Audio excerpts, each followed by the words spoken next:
Hello friend, मैं हूँ Rakhi Khosla. Welcome my YouTube channel helping people. आज मैं आपको अपने शहर की बात बताऊंगी और शहर की एक ऐसी बात बताऊंगी जिसे सुनकर आप ये कहेंगे कि ये सिर्फ आप ही के शहर की बात नहीं है राखी, ये हर किसी के शहर की बात है। अगर हम लोगों से जानने की कोशिश करें तो मैं कहूंगी हाँ, ये सभी के शहर की बात है जो मैं आपको बताऊंगी अपने शहर की क्या बात मैं लेकर आ रही हूँ। लेकिन इससे पहले मैं आप सभी से ये कहना चाहती हूँ कि वीडियो बनाना सच में बड़ा औखा काम है, खासतौर से तब जब आपके पास लाइट सेटिंग करने वाला कोई ना हो और ऐसे में फिर वीडियो क्वालिटी गिर जाती है। ऑडियो सिस्टम भी अगर सही ना हो तभी भी वीडियो क्वालिटी गिर जाती है। फिर क्या होता है, रिजल्ट क्या मिलता है कि लोग जो है वीडियो क्वालिटी गिर जाने के कारण आपका चैनल छोड़कर या जो भी आपने वीडियो बनाई है उसको पूरा ना देखकर बाहर निकल जाते हैं। मेरे चैनल में ये क्वालिटी थोड़ी सी डाउन होती है क्योंकि मेरे पास अभी कोई संसाधन नहीं है इस तरह से प्रॉपर कि मैं अपना सेटअप पूरा तैयार कर सकूं। राइटिंग की इतनी नॉलेज नहीं है। धीरे धीरे काम करते करते सब चीज अच्छा हो जाता है, ये तो आप भी जानते हैं। बाकी फिलहाल मैं अभी एक हॉस्पिटल का नाम लूंगी, स्वामी विवेकानंद करके हॉस्पिटल है। वो हॉस्पिटल का पूरा नाम क्या है मैं आपको नीचे लिख कर बता देती हूँ कि ये है उस हॉस्पिटल का पूरा नाम। इस हॉस्पिटल में कल एक केस आया। केस क्या था, एक परिवार अपने घर के बीमार पेशेंट को कोरोना के जब सिम्टम उसके पेशेंट को दिखता है तो वो हॉस्पिटल में लेकर जाता है। वहाँ के हॉस्पिटल के रिसेप्शनिस्ट बात करता है, पता चलता है कि पेशेंट की जो रिपोर्ट आई है वो कोरोना पॉजिटिव आई है, जिसके कारण पेशेंट को एडमिट करना पड़ेगा। घर वाले भी सोचते हैं कि ठीक है एडमिट कराना ज्यादा सेफ है, एडमिट कराते हैं। जब एडमिट कराने का खर्चा जब वो घर वालों ने पूछा तो उसको बताया गया कि 6500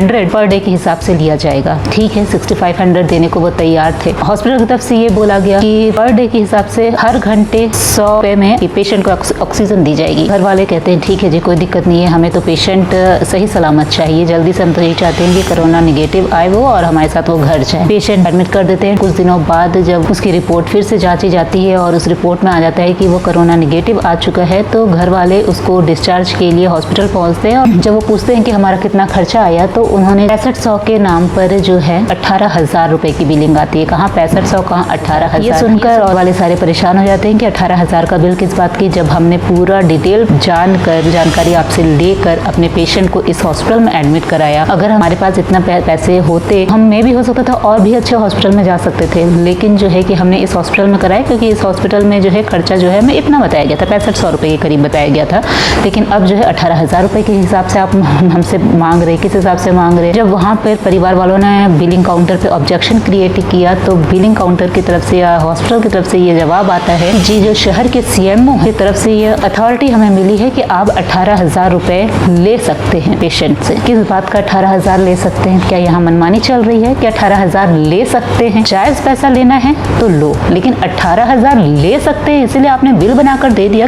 जब कोई ऑब्जेक्शन करेगा तो हम आपका नाम ले लेंगे, अगर जो कोई ऑब्जेक्शन नहीं करता तो वो तो सीधा साधा बंदा हमें 18,000 रुपए देकर चला जाएगा। वो बंदा था थोड़ा सा तेज, उसने क्या किया भैया, मीडिया वालों को बुला लिया। मीडिया वाले आए और वहां पर पहुंचे तो उन्होंने मीडिया वालों ने अपनी तरफ से पूरी जानकारी ली, मामला क्या था। परिवार वालों ने पूरा मामला समझाया मीडिया वालों को। मीडिया वाले कहते हैं अपनी तरफ से सेटिस्फेक्शन के लिए उन्होंने एक सवाल किया, सीएमओ का नंबर है? आपने सीएमओ से बात की? उसने कहा कि नहीं, सीएमओ का नंबर नहीं। और जाहिर सी बात है आम जनता के पास बड़े लोगों का नंबर होता ही नहीं, बहुत ही कम होते हैं जो जानकार होते हैं उनके पास होता है, हर किसी के पास बड़े लोगों का नंबर नहीं होता। उसने साफ कह दिया कि जी हमारे पास नंबर नहीं है। रिपोर्टर ने, जो उस वक्त रिपोर्टर वहां पहुंचा था, उस रिपोर्टर ने उस सीएमओ को नंबर मिलाते हैं, वो सीएमओ साफ कह देते हैं। जाहिर सी बात है, अब क्या कहेंगे सीएमओ, आप बता सकते हो? जी हाँ, वही हर बार की तरह जब अधिकारी के सर पर कोई सवाल पूछा जाता है तो अधिकारी अपने आप को बचाने के लिए उस वक्त यही कह देते हैं कि जी हमें मामले की कोई जानकारी नहीं है, हम पता करवाएंगे, अगर ऐसी कोई बात होगी तो हम उसके ऊपर कार्रवाई करेंगे या आगे स्टेप उठाएंगे। वही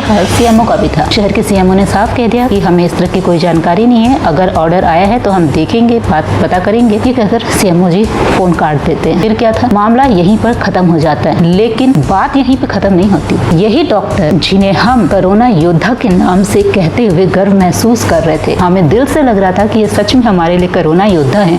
क्या अगर यही कोरोना योद्धा हैं तो इनकी यही फर्ज है, कोरोना के नाम पर ये अब अपनी मनमानी कर रहे हैं। जब इनको कोरोना योद्धा के डिग्री सर्टिफिकेट चाहिए था तो ये होड़ लग गई थी इन सभी डॉक्टरों में, इन सभी नर्स में, हॉस्पिटल में कार्य करने वाले हर एक सदस्य के मन में ये था कि मुझे भी कोरोना योद्धा का सर्टिफिकेट मिले। लेकिन जब सर्टिफिकेट ले लिया, या कह सकते हैं कि जब मंत्रियों के हाथों जब इनको का सर्टिफिकेट लेना था तो ये बड़ी तेजी से लाइन में लगे हुए थे कि हमें भी कोरोना योद्धा का सर्टिफिकेट में, क्या यही है कोरोना योद्धा? अभी जैसे सीएमओ ने कह दिया कि हमें ऐसी कोई जानकारी नहीं है। सीएमओ जी ऐसे कैसे कह सकते हैं? क्योंकि किसी भी देश के, किसी भी राज्य के बड़े से बड़े शहर में चले जाइए, जो भी वहाँ शहर का बड़े से बड़े, चाहे व्यापारी वर्ग हो, चाहे वो डॉक्टर की टीम टीम हो, चाहे वो टीचर्स की टीम हो, चाहे वो किसी भी फील्ड के सदस्य हों, जो बड़े लोग होते हैं उनकी बड़े लोगों के साथ उठना बैठना जान पहचान होती है। इनका प्रशासनिक अधिकारियों से उठना बैठना होता है, इनके सरकार के मंत्रियों के साथ उठना बैठना होता है, इनके वर्तमान पार्टी होती है उनके कार्यकर्ताओं के साथ उठना बैठना होता है। ऐसे में ये जब इनके ऊपर कोई जनता अन्याय के खिलाफ आवाज उठाती है और उनसे जब सवाल मांगा जाता है तो ये सीधे हाथ खड़ा कर देते हैं और कह देते हैं जी हमें मामले का संज्ञान ही नहीं है। आपका नाम लेकर हॉस्पिटल वाला ये कहता है कि जी आपकी तरफ अथॉरिटी है, आप 18,000 का बिल बना सकते हैं, क्या आपका ये फर्ज नहीं बनता है कि आप उस बंदे की बात लें? आपने ये बात कह कैसे दी जब हमारी तरफ से ऐसा कुछ नहीं था? क्या आपको उस रिपोर्टर से ये पूछने का हक नहीं था कि उस बंदे ने हमें बोल कैसे दिया है, या उस रिपोर्टर का वहां तक जाकर पूछने का अधिकार नहीं था कि जी आपने ये बात कही है तो आपके पास क्या प्रूफ है, जरा हमें वो प्रूफ दिखाइए। उल्टा परिवार वाले ये कहते हैं कि जब हमने 18,000 की पर ऑब्जेक्शन किया और मीडिया वालों को बुलाया तो उन्होंने 18,000 वाली पर्ची फाड़ दी। ये है यहाँ के लोगों का हाल और हम गर्व महसूस करते थे कह के कि ये कोरोना योद्धा है। कोरोना के नाम पे तो ये मनमानी कर रहे हैं। कोरोना योद्धा, मैं तो आपसे ये कहना चाहती हूँ कि आप कोरोना योद्धा नहीं थे, आप घर से बाहर नहीं निकले, आप कोरोना योद्धा नहीं थे। आपने भी तो प्रशासन का कहना माना, आपने भी पूरा लॉकडाउन के समय अपना फर्ज निभाया, घर से बाहर नहीं निकले, कि आप कोरोना योद्धा की श्रेणी में नहीं आते। मैं तो कहती हूँ हर एक बंदा योद्धा है जो अपना काम ईमानदारी के साथ कर रहा है और ये डॉक्टर का काम ही है करने का, लोगों की सेवा। जब जन सेवा की बात आती है तो आप जन सेवा के नाम पर लोगों से मनमानी कर रहे हैं, पैसे वसूल रहे हैं। एक बंदे को ऑक्सीजन की जरूरत है, आर्टिफिशियल ऑक्सीजन की, ताकि वो सांस ले सके।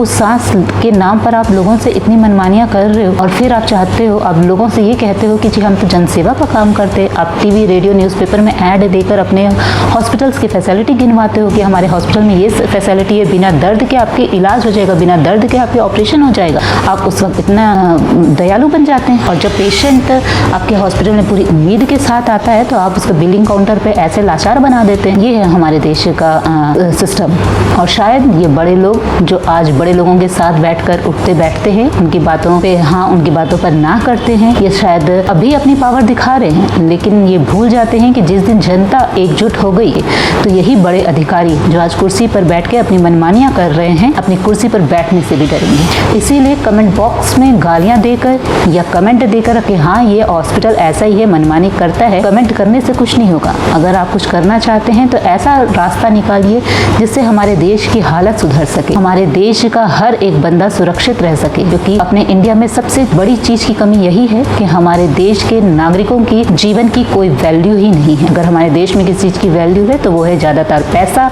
और कुर्सी की वैल्यू। जिस दिन हर इंसान की वैल्यू करने लग जाएगा तो वो पैसा और वो कुर्सी पीछेंगे और एक हमारा देश बहुत हंसता खिलता खुशहाल देश हो जाएगा, जहाँ पर आपसी प्यार, भाईचारा, संप्रभुता की बात होगी। आपको मेरी बात सही लगी है तो आप मुझे कमेंट बॉक्स में लाइक कर सकते हैं। अगर आपको मेरी बात सही नहीं लगी तो आप डिसलाइक करके जा भी सकते हैं, आपके ऊपर है। धन्यवाद।